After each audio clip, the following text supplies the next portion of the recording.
Hello, Hi. Phil. Come in. Welcome to another episode of The People Behind the Pedals, and I'm in person this time.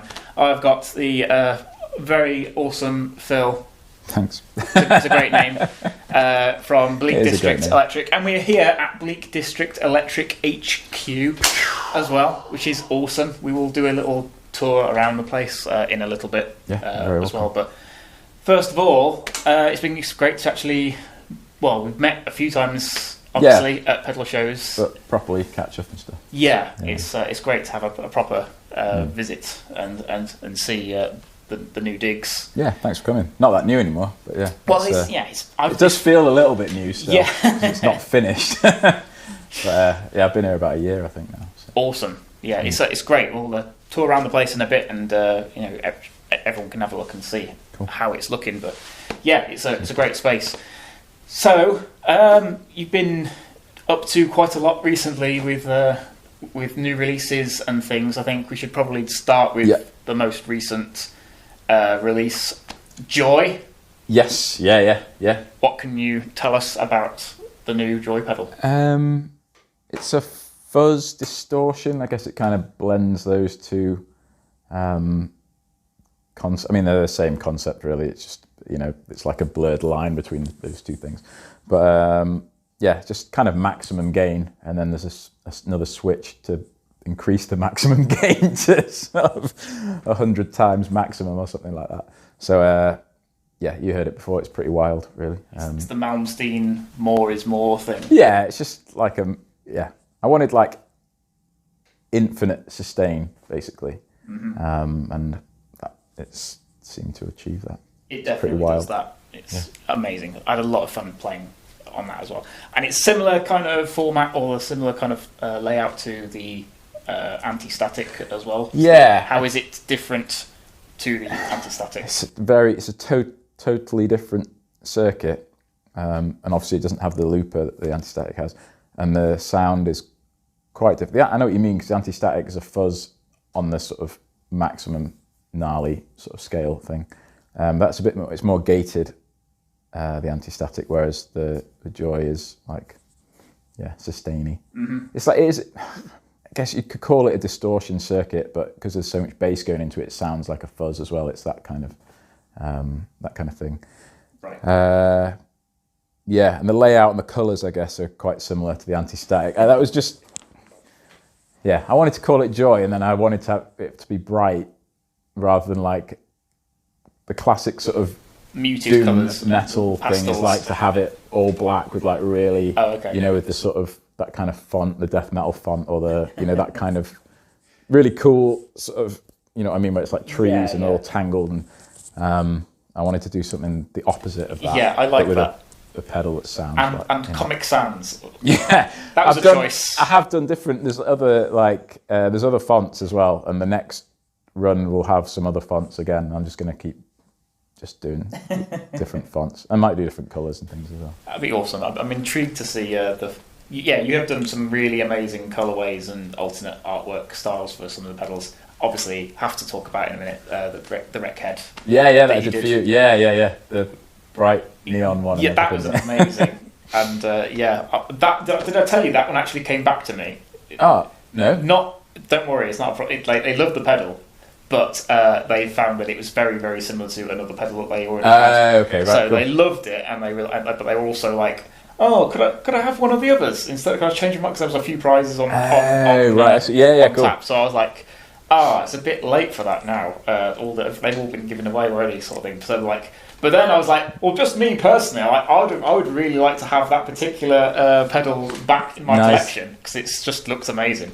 And you designed the colours around my room, so room, I feel like it belongs with me in some way. So I ended up swapping.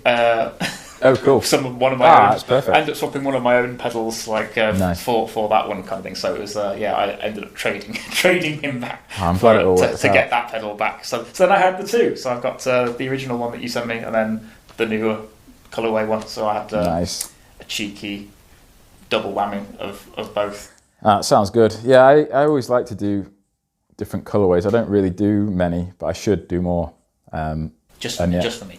Yeah. Well, I want the exclusive. I should do it because it's quite. I'm able to do it really, and it was part of why I chose to use the labels that I use, is that I could quite easily do different. Right. Like limited runs of stuff. I guess I've never like decided on never designed another colorway of a pedal. But with the Joy one, I'm going to start doing a bit of that, and then hopefully that might filter through to other ones. That'd be cool. We'll see. I want to see a white out version, just like all white. Oh yeah, I was doing like a black one, might be black and white. I wanted to do a tapescape that's like autumn colours instead of like a sort of, I don't know, something like that. Interesting. Yeah. That'd be cool. Yeah, might never happen, so yeah. We'll see.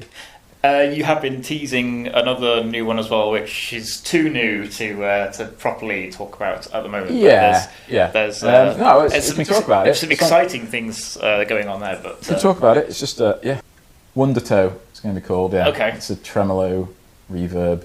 Awesome. With drive. That's a fun one. I will. Yeah, it's kind of a pedal. I will testify to the fact that it sounds amazing. Appreciate it. Yeah. And this is based on or taking inspiration from 2 of your older designs. Oh, maybe 3. Yeah, I mean it's been like I've had it. Yeah, an older actual pedal, but I didn't make very many, called the Undertow, which is a tremolo, multiple waveform tremolo. Didn't do loads. It was right at the early days of Bleak District, and then couple of other. I think there's a reverb tremolo that didn't turn into a pedal, and then there's a reverb with drive that didn't make it into a pedal either, and that. So all of those basically together. Amazing. Yeah, should be good. And shouldn't be too far away.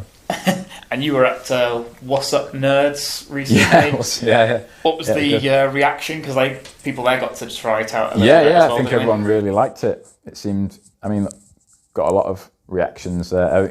The Antistatic was like a standout there. It steals the show wherever it goes. I think it like in real life, it really comes across like how fun it is. I think it's hard to maybe get it across on videos and things. But anytime I go to a show, it's always the most popular one. Anytime or if it's like in like proper physical shops, they always seem to do really well with it and sell more of that. It is an awesome pedal. I agree. It's definitely.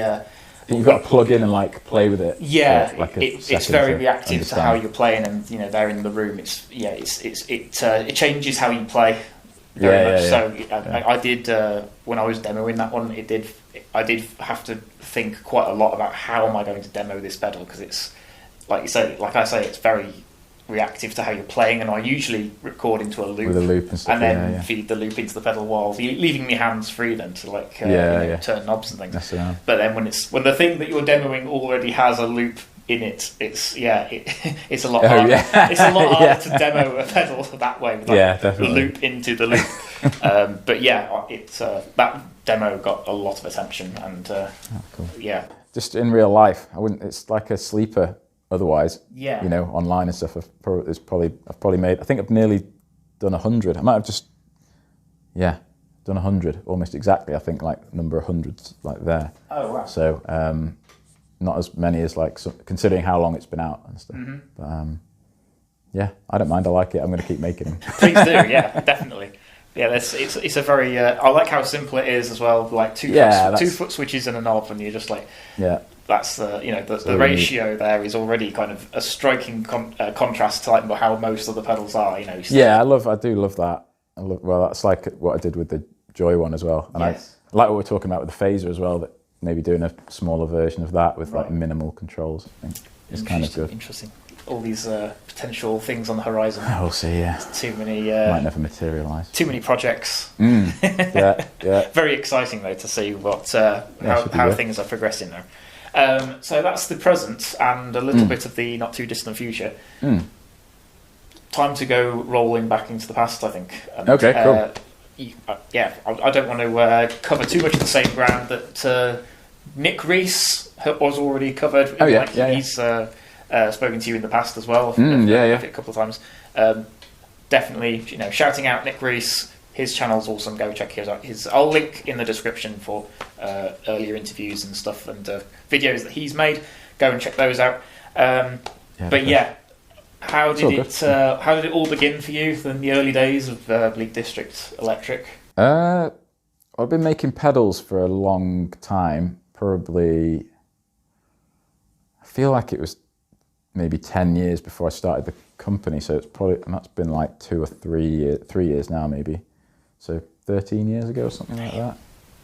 Maybe, Time flies. Sounds like that. Yeah, I think that. Yeah, I feel like it was 2011, which would be 13 years. Yeah.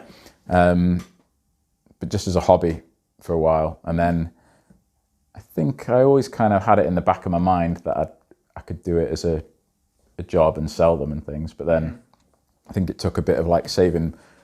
Oh, and then there was COVID, and I think because I got to be at home with my family and thought, oh, this is kind of good. This is like how life should be a little bit. Yeah. I mean, I was very fortunate because I got furloughed and we could afford to be at home, and you know, it wasn't like any problem. So I know a lot of people had it very differently, but I was really lucky.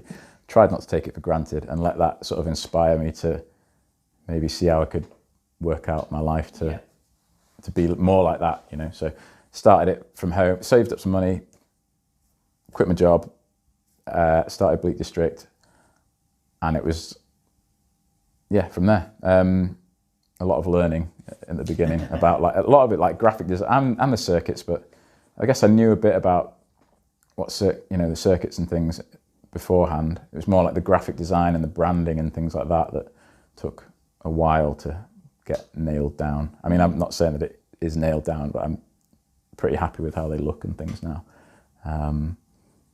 But I've always had ideas for the circuits and things like that. Sometimes ideas above my capability level, but that's kind of good because it keeps you sort of reaching and learning new things and stuff. So, What was the question? How did it start? Yeah, something like that. Yeah. I think you covered it. That's amazing. So, what was the first pedal? Do you remember what the first pedal was, or first circuit that you Bleak District, ever made? Just in general, like what was the first thing you put together yourself? It would have been probably like a LPB1, like the Electro-Harmonix, or a fuzz face maybe. Right. I can't remember. I'm sure for most people it's probably something. Yeah. Like the first one. Something like that. I'm sure it was. And then you start like adding. This is probably the same for everybody. Then you're like, I'll just add some diodes to the clipping diodes to the LPB. I didn't realize there's actually a pedal called the Electra Distortion, which is that essentially, which I didn't realize. And then you start doing this. Like, I've invented something. Haven't.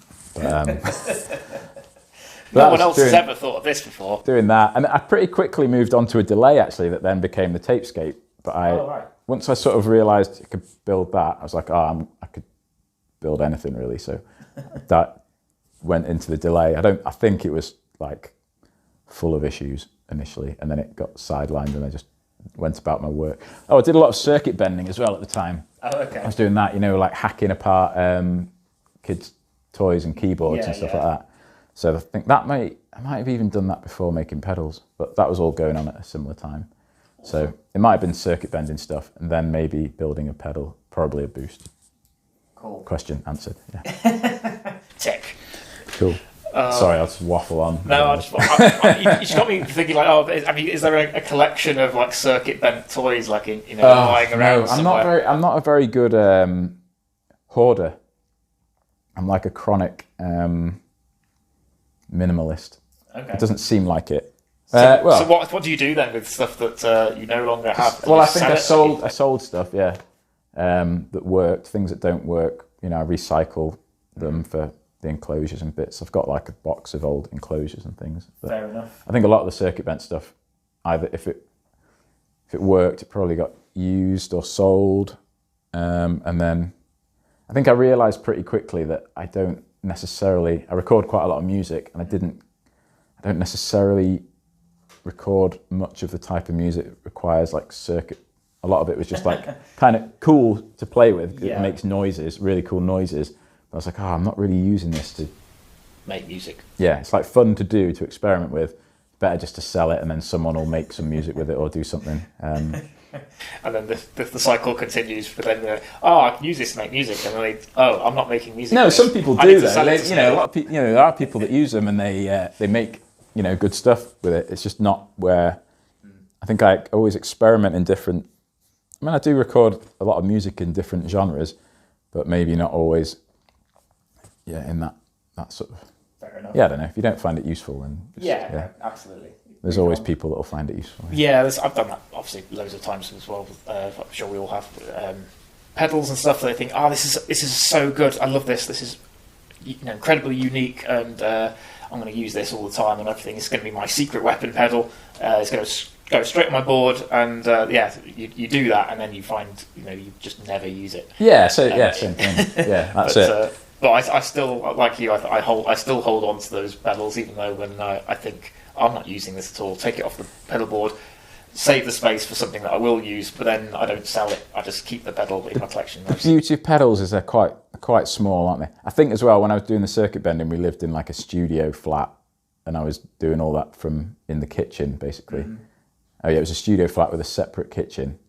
So, and then the living room was the bedroom, so it's all just like, piled in there, both of our stuff. So wasn't much space for, circuit bent speaking spells. Well, you've got the space now. You could get into it. I collect bigger stuff now, like amps and cabinets and things, speaker cabs all over the place. So, yeah, but like I say, I'm not too much of a. I like having a variation, and it is really handy to try, especially with like drive pedals and things. Be able to try them through different amps and different speakers and things like that is because it just changes the sound so much. Absolutely, yeah. I think you can see why there are so many around, so many variations of the same circuit and the same style of overdrive, because there are so many rigs. There are so many rigs so this will sound great in that. And so many people, it's really, oh man, yeah. So it makes sense that there would be a lot of choice for everyone, so everyone can find the one pedal that sounds perfect with their particular amp and guitar. Doesn't exist. I don't think it's just like an endless search. I think because the idea of like the perfect sound just changes, or you get the one that you think is going to be perfect. You're like, it sounds amazing. But then you're like, you change, don't you, as well? So you wake up the next day, you're like, I fancy something just a bit different now. And then that's why it just goes on forever, I think. Yeah, it's just the never-ending search. I've been doing it since I was like 13. I think since I started playing guitar, I was like changing bits on it and recording and messing around with that. And yeah. Talking about Overdrive, we should probably come back to the present for a minute. Present. Talking about the Terra. Oh yeah, cool. We didn't talk about that earlier. That's pretty new. A more recent Overdrive. Yeah, really recent. We need to talk about that. What can you tell us about the Overdrive? The Terra Overdrive. Yeah, it's like my first Overdrive pedal. I guess Sun knows, like more of a preampy kind of so it's my first like classic Overdrive. Took a while. That went through like a lot of different iterations of the circuit and things, and so it's kind of my attempt to like get the tube screamery clonny thing, but with more options to like shape that. So you've got the clean blend. You can add as much clean or as little as you want. It's not the circuit's different to both of those things, but and you can also let as much bass as you want or as little as you want. So it can be a bit fatter than those. I don't know why I'm using those words, because I was, A-Bing it with those pedals to make sure it's like fits into that. Because my tendency otherwise, even though I wanted it to be like that, is I'll just keep adding more sort of everything until it's like, obliterating it. I'm like, just keep it, in this sort of bracket, basically.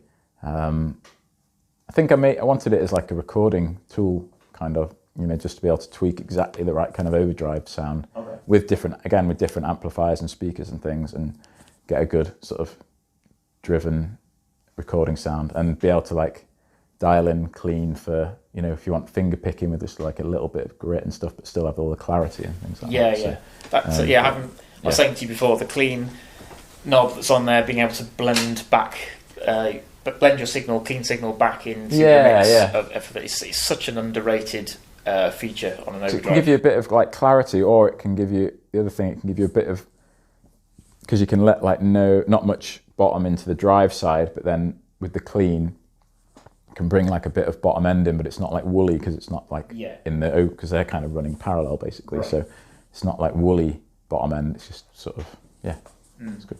It is a great pedal. I'm really chuffed with it. Yeah, it seems you should be. It's a great pedal. It's like popular at the moment. So. People who've watched my channel before will probably know by this point. Overdrives in general don't really do it for me very often. I find it very difficult to get excited by an overdrive probably because there are so many about them. So many to choose from. And for me, just my own crap ears probably. A lot of them do kind of sound basically the same. Or they do a very similar thing, at least. They're all doing a very similar thing, because that's the only thing it does. Is clipping a signal, basically. So, yeah, basically, yeah. But there's no getting around that. No, true. But saying that, like I said, that one does sound amazing. Thanks, man. I really do like how it sounds, and just the pure fact of having that clean blend on there as well. That alone for me sells it as like a pedal I would want as an overdrive, because it gives you the options of having pedals before it. Like I was saying to you earlier, like you can have the option of running multiple pedals before it have that at the end and of the blending it in with those rather than purely like gain staging or having to stack it with other things and thinking, that's completely changing the sound of what I've got before it, so I have to have it first. Or it gives you options that you wouldn't have normally. Defo, yeah. I hadn't thought about it like that, to be honest with you, at the end of the chain and things. But yeah, definitely. It's just I just like pedals that don't tie you into using it a certain way. Like it does give you the option for sure. of using it a slightly less traditional way if you want to. Yeah, man. But yeah, even you can use anything however you want. Exactly. Put anything anywhere. Exactly. No, it's a great pedal, and cheers, man. Yeah, so I might have to borrow that one off of you to film a demo with it. Yeah, that'd be popular. Popular, possible. That's the word I was looking for. That's the word. Could be popular as well. Who knows? We'll see. Yeah. No, that'd be great. Cool. Yeah, going back again. So that was the in time. Back in time. Cool. Sorry. Yeah, yes. Got you. Being specific. So we've got the first pedal we made. What was the first Bleak District Electric pedal then that actually had your logo on it and everything? Landscraper. I've actually got one. Oh. I wasn't planning it at all, but it's just on here. There you go. Within arm's reach. Look at that. Literal dust. It's a bit dusty, yeah. But there you go. You can have a little. Oh wow! Is this literally the first one, or is this one of the first ones? It's one of. It might be the. I think that's probably the first one. That's amazing. But I sold some of those. So history in the making right here. And that's the. What landscraper? Landscraper. Yeah, so I did like another version of that. It was basically the same, but I started doing different graphics. No, I don't know where. I think I saw one over on the back. Was it? Yeah. But yeah, that is like a. I'll put it on the screen. Oh, it's all right. You don't need to. Yeah, but this was and I did a tapescape that was in this format as well. Right. With like the label, kind of, just on the top.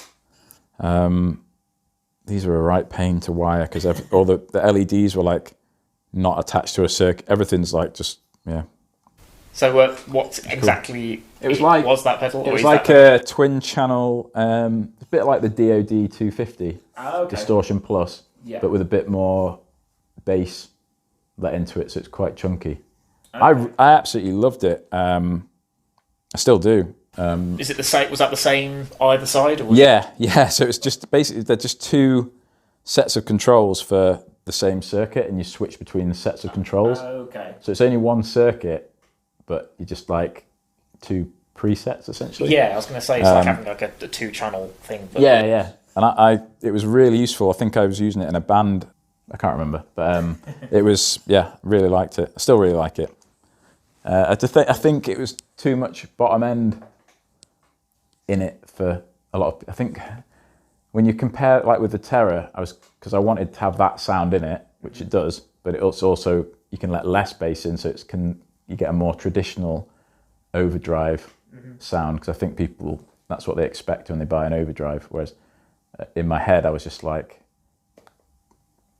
going more and more and wanted more. But I think it's funny, isn't it, when you play just guitar and you record it all like on your own, and you're like, you just want it to like fill all the sound. Yeah. Whereas, you know, with a not everyone has the same, you know, idea. I don't know, something like, I don't know what I'm saying. Don't know what I'm getting at there. But, no, I get you. I totally agree. Yeah, it's a lot of the time you're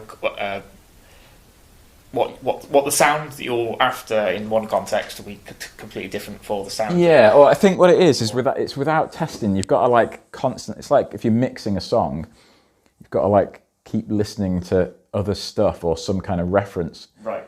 Because otherwise you just totally lose any like point of view, like point of reference. Because I think with that I was just like adding more of everything into it, and like, but just without listening to anything else. I remember I used to do it on the floor. I'd be like kneeling on the floor with my breadboard like plugged into an amp and like, you know, changing these components, going more. And then you realise without then like constantly testing it against stuff, you just end up in a different place. Although, I mean, yeah, like say with the Terra, I gave myself like a pretty specific brief and made sure that I stayed stuck to that. Yeah, exactly. But it's still got more. I mean, it's got more gain than a lot of this classic overdrives. It's got more options and everything like that. But it's also can be in that restrained sort of category and like classic. Awesome. Yeah. Very but yeah, cool. Landscraper. Yeah, that was the first one. Very cool. Yeah, it's a cool pedal, man. Yeah, I might do another version maybe one day or something. But then I've got the Tapescape now, and I don't want to Landscraper and Tapescape or get like. I think it's like going to get a bit. Maybe confusing. it's time to change the name. Just add one more extra element to it, and it's a completely different pedal. Yeah. You know, and it can have the something dual channel or something anyway. Yeah, you can have the heritage of the original, but then it's got a new name. Yeah, for something like that. A new format kind Figure of thing. something out. Yeah, that'd be good. I think so. Something I always ask builders whenever I get a chance to speak to them is, is there a effect or a pedal that exists that you kind of wish that you'd come up with? That you think, that's such a great pedal. I wish I'd done that. I think I thought I'd come up with the. Can't remember what it's called. I want to say the Kilter. Champion Lecky, yeah. The send and return. Yeah, it's like a parallel blender, is it? Yeah, that's just awesome. I've never tried one, but it looks like a lot of fun. And of all of his pedals, that's the one that kind of I keep thinking, I'd love to have one of those.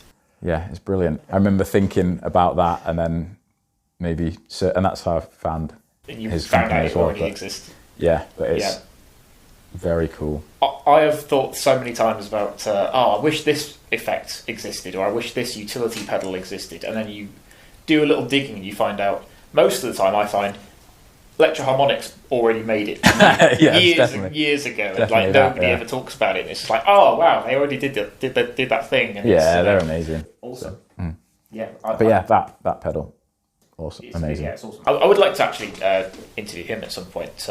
He seems like a character, and his pedals are awesome, and the pedals look amazing. The graphics and everything. Really cool. So cool.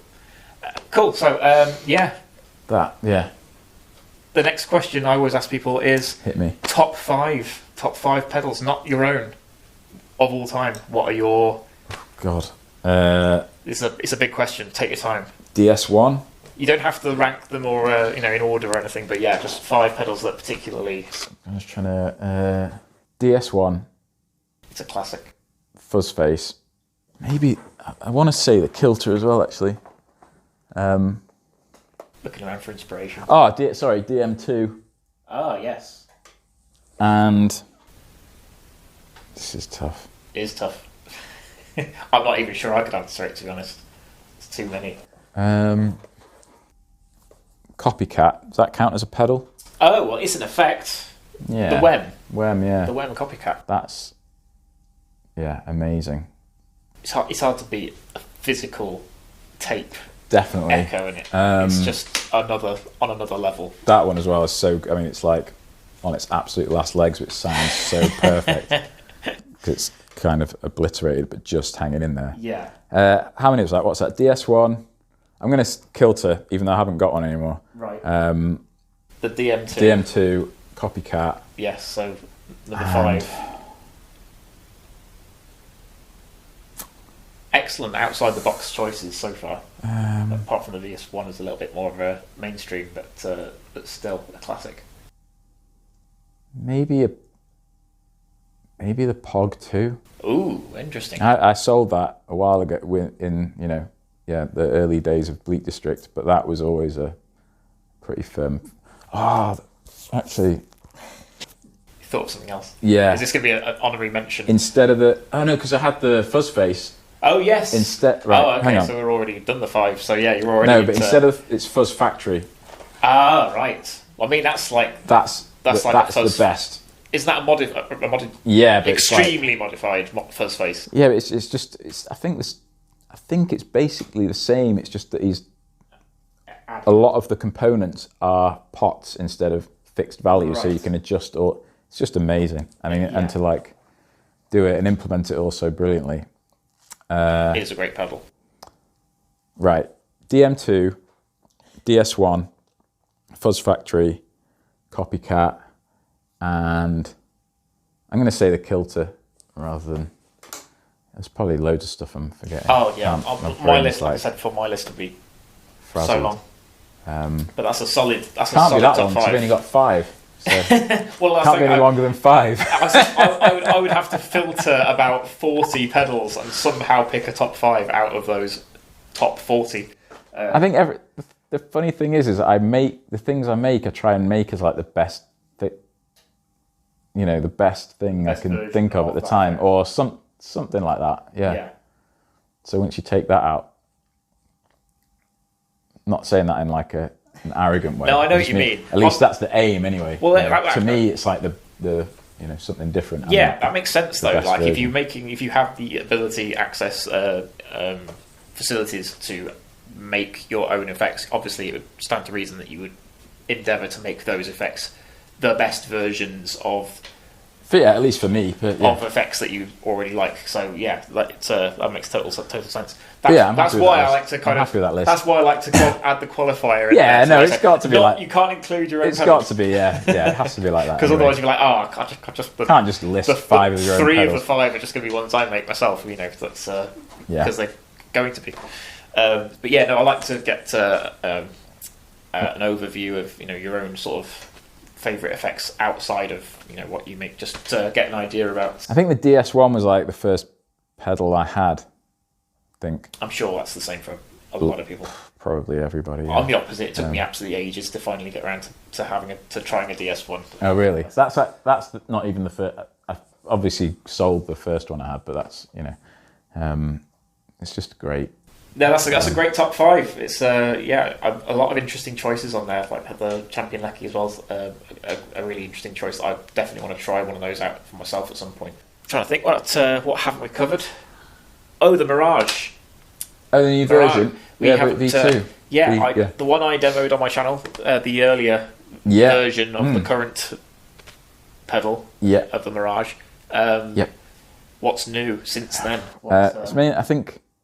Mainly the envelope control, so you can use the envelope to control either the rate of the LFO, or it can control the depth, or you can turn the LFO off and use the envelope to control the phase shifting itself, so it's kind of like an auto wah sort of thing. That's awesome. Yeah, it's pretty cool. And then Chase Bliss released one like very shortly after, or like a month. No, actually, they've only just released. I don't know. Yeah, that was out for a bit before. Yeah, but theirs isn't available in the UK anymore because of the whole weird rules. I don't even know what the specifics are with that whole thing. I've looked. I don't know. But yours is here in the UK. It's in the UK, yeah. So there you go. For anyone out there who wants to buy the Chase Bliss, you can't get it over here in this country, by legal means. There's an alternative. There's a fantastic option for you. Yeah, it's, I think everything else is kind of similar. Just that... I know the layout's obviously changed as well to accommodate, Yeah, a little bit. the new Just, features. yeah. A few more extra... Is it an extra switch? It's only like one extra switch, maybe, or two. It looks great though. Thanks. Sounds amazing as well. And I got rid of like a little bit of like ticking from the LFO as well, which was there before. Very like, small, but yeah. Important changes and very, very cool features to have on there. Pretty chuffed with that. It's a good. Yeah, you should be. It's a great pedal one. It's it really stands out, and obviously sounds great as well with some dirt after it as well. Like feeding some distortion. That's it's a great sound. Yeah, thanks, man. Well, I think it's about time we had a little look around the new digs. The new HQ. Sounds good. So we'll do that next if that's okay. Brill. Thank you very much. Let's do that. So here we are. Yeah. And this is Bleak District HQ. Yeah. Well, part of this is the workshop bit, although it's half sort of recording studio and stuff at the moment as well. Yes, we'll see that bit in a second. But so this is where the magic happens. Yeah, and I'll do a lap if you want. Yeah, absolutely. Station. So this, this has just got this pedal board at the moment, but this is where I like test stuff once it's been built. Plug it in through there, and then it comes out there. I can play guitar and check it all works. This is where I do like prototypes and stuff as well, for messing around with those sorts of things. Just awesome. That rig. All bits and bobs, components and circuit boards and stuff like that. This is where I do the soldering and stuff and putting bits on. I don't have any chair. I like to do everything standing up, so it helps my back stay in good condition, which is handy because it's quite a useful part of your anatomy. So I made this little stand so I can solder. Because I noticed even though this is like standing height, soldering, you still like this, and this just brings it all right up to a really good sort of height. Yeah. So, plenty of light, extraction, very important. Cool. Tools and bits and bobs. Drilling. That's where I drill the enclosures like this. This is actually, I actually swept the worst of this up, so but not it gets pretty piled high with that. That is a lot of metal dust. That is not very much at the moment. Really? But cool. It's probably enough. Awesome. This is where I do packing and stuff, or putting like labels on things before I drill them. So I try and keep this bit pretty clean. And then this is where they all get boxed up and packed, ready to ship as well. Same place. Oh, and knobs and stuff do that. You've got a pretty great view as well out of here, just of the... it's pretty nice, yeah. Not so bleak today. No, it's quite a nice day, actually. Very lovely. Beautiful. Then this is where I do make little video clips and things. Yep. Sometimes, so camera. Oops, kicking the cymbals. That's all right. Just on this old desk that I found in a skip. Pretty good. But it works perfectly. Upcycled. Got a light and everything, so I can just pretty quickly plug into this little patch bay thing and. Ooh, tell us about this patch bay. Oh no, it's an old enclosure. No, it's just it just means I have power and patch cables can quickly go to a pedal, and then this goes out to whatever amplifier, and I can turn the guitar on or off so it's not making noise all the time. Cool. Just makes it a bit easier. Awesome. Computery stuff for editing videos and doing emails and whatever people do on computers. And then a few pedals, amplifiers. Yeah, you've got some pretty cool amps in your collection. Yeah, as well. These I'm actually borrowing these from looking after them for a friend, the PVs. Okay. He's a bit of a fan of that that kind of thing. So I tend to use. They sound great though. Yeah, they're good. I tend to use at the moment like this custom or the Sun practice amp. Oh yeah. Into various speakers really, which is I'm into. Oh, I like the crate down there as well. That's really good. Nice, simple, solid state amplifier. Yeah. Great stuff. I'm really into my speakers and stuff. So and there's like piles of speakers everywhere around the rest of the place. So. Awesome. And then you've got a modest collection of guitars in the corner as well. For I mean, yeah, most of them are, or some of them are functional. Others not so much. This is probably the main one in the workshop. Just a Squire Mustang. Great guitar. But, it's absolutely brilliant. Nice and light, dead easy. Doesn't get won't break like the Les Paul did. Still too soon to talk about. So I only got recently. It's pretty cool. It's not a real Fender, but a mate of mine did the paint job and stuff on it. That's awesome. Got this like 4-way switch like the Telecaster, so it'll do either or, and then in parallel and in series as well, which sounds amazing. It's really nice. Very cool. I love that colour combo as well. The emerald, yeah. Emerald green with the red and over the torts. over the top of the Sunburst. Yeah, that's a great look. Yeah, these two are ones my friend made. Pretty cool. Sound amazing. That's awesome. Yeah. I love the neck on that. The back of the neck on that. It's oh yeah, fantastic. I want to say wenge. I was going to say. I was just about to say, is it a wenge? Yeah, neck? It will be. I know he likes that kind of stuff. I hear it's. Probably it's an absolute nightmare to work with. It's a very dense wood, but maybe the same as that fretboard on this one, because he made the neck on that and the bottom. Right? Yeah. So that's awesome. I was saying earlier, I need a 12 string in my collection. I tend to just use the same guitar all the time, so I just have that here. It's handy to test. Obviously, the bass really useful. But, yeah. The same at home. I just have the Strat with one pickup and a bass and an acoustic, and that's kind of just using for making music. So I don't need a million guitars really. Yeah. Oh, I missed bass 6. This is cool. This is another homemade. I do really like that. But that's pretty. They're unique. The bass 6, there's nothing. Oh, I know. You can't play what you can on a bass, but, no. that you can do on a bass 6. Absolutely. No, it's definitely a unique thing. They're fantastic. Everyone should have a bass 6. Definitely, yeah. So behind you, we have a window through to what will be, or what soon will be, recording studio. The studio. Yeah, so that'll be for demos and just recording my own music, and then hopefully hire it out a little bit to people if they want to come and use it. Hoping to have some pretty unique gear in there and things. A lot of homemade stuff, probably. Maybe some circuit bent toys. It's a proper. I guess I've got an actual company, so. Company made. Get some circuit bent toys in there. Yeah, some circuit bent toys. Can we have a look if you want? Yes, let's go check that out.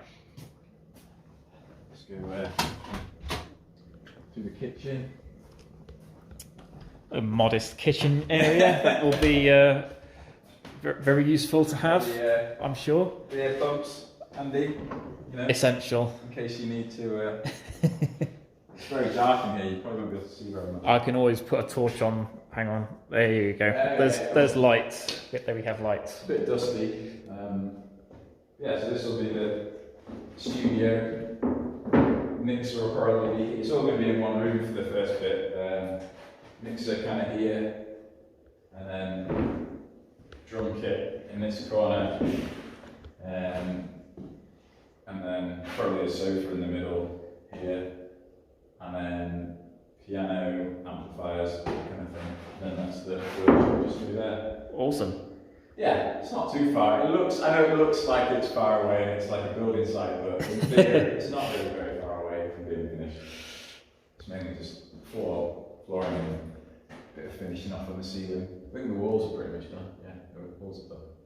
Amazing. It's going to be absolutely awesome in here once it's finished, I'm sure. Yeah, it should be nice. Yeah, and it's got the dual wall thing for no complete room within a room. No pesky bass frequencies sneaking out of here in a hurry. And things, even if they do, they've got to go again through another wall, outside there, and then another wall and another wall. So. And there's not too many neighbours, or are there? There's only that side is just archiving for really far. Right. There is one that side. Well, there's no one in it at the moment, but there might be one. And then there's someone below. But the floors here, these are like, massive stone slabs. Right. So, but this will be a floating floor in here. I mean, I record drums in the workshop, and the guy below says he can never hear anything. Oh wow! So, I mean, that's a pretty good test in itself. Yeah. So, he has like a film studio, so you can normally hear stuff if it's going on. Awesome. Yeah. Cool. Okay, so back out here then we go. Yeah. I mean, it's more just I can just tour you around the rest of the mess. I mean, it's. I mean, I can come back when it's. This is just when plywood. It's finished. 18mm, lots of 18mm plywood for the floor. Is that going to be in the studio? Is it? That's so this is going to be like 2 thicknesses of this. Right. For the floor, floating on rock walls. So. Awesome. Yeah, got this from a friend from. So I use this on the ceiling as well. It's like reclaimed from film sets or something. Or, oh wow! That's why it's all painted and looks funny. More junk. Building tools.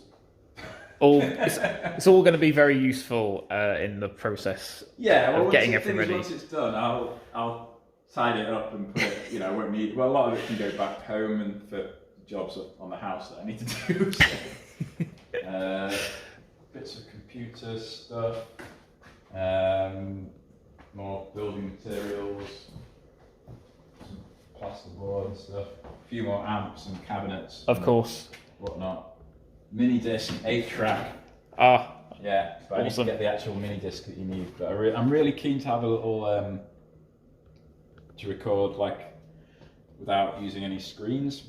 Right. Not forever, but just like at least do like one project of like an EP or something of no screen. Yeah. Just like the old days. That'd be awesome. Yeah. Yeah. Should be. This is Packaging Mountain. Yeah, there's a fair bit of packaging to choose from. A lot of it comes in useful. Well, so you're never short of bubble wrap or a box to not quite. post something off in. Yeah, it seems to stay at about this, so I think I've got a good system going. A lot of it all gets reused. And then we come full circle back into the main room. Here you go. Awesome. Such a great space.